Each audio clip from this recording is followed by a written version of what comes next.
Our next topic is on closing entries. The purpose of a closing process is to reset the temporary accounts for the next time period. The temporary accounts are the accounts that we close. Over the next few slides, I will show you how to do this. First, we close our revenue and our expense accounts. These accounts are closed to a brand new account that you have not heard about yet called Income Summary. Income Summary is an account we only use during the closing process.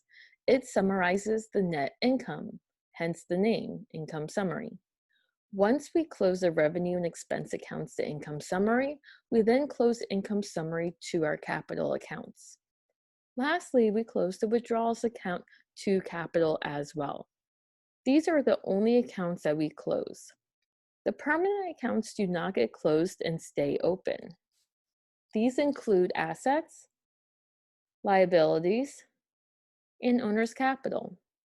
These accounts stay open because just because it's a new time period does not mean they go away.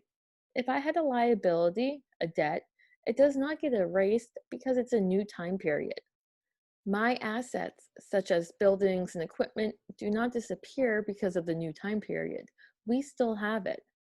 On the other hand, the temporary accounts do close so that we can keep track of our revenues, expenses, and withdrawals for the next time period without being combined with all other time periods. An analogy that gets used is scoring at a sports game. When you see two teams playing against each other for a game, the scores always start at 0 and gets reset for the next game. Imagine if scores were never reset and carried over from game to game. It just would not work. Books are closed annually, but they can also be closed monthly as well. All of the closing entries will flow through to the capital account. There are 4 steps in the closing process. The first step is to close any revenue accounts to the income summary account. To close an account, you subtract the balance out by doing the opposite of its normal balance. For instance, revenue has a normal credit balance. That means to close it out, we will debit that account. If we debit the revenue account, we credit the income summary account. This is what the journal entry would look like. If there is more than one revenue account, you would also include it in this journal entry. You would have 2 debits for the 2 different revenue accounts, and the income summary would be the total of both. I will demonstrate this with the expenses next. The second step in the closing process is to close the expense accounts to income summary.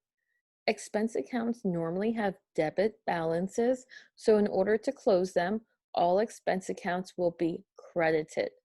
If those accounts are credited, then income summary will be the debit. This is an example of what it could look like.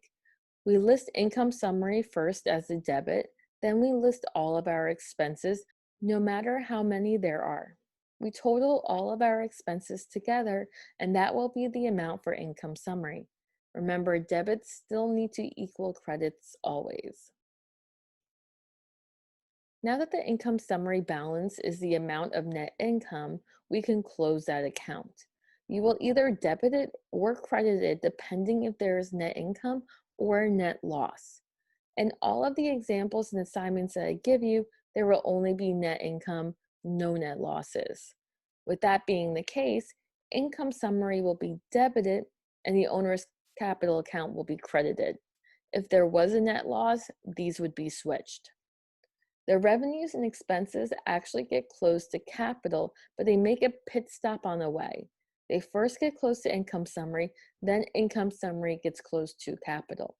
The amount here is the amount of net income.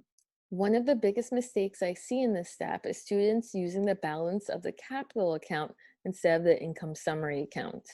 The capital account is not being closed because it is a permanent account.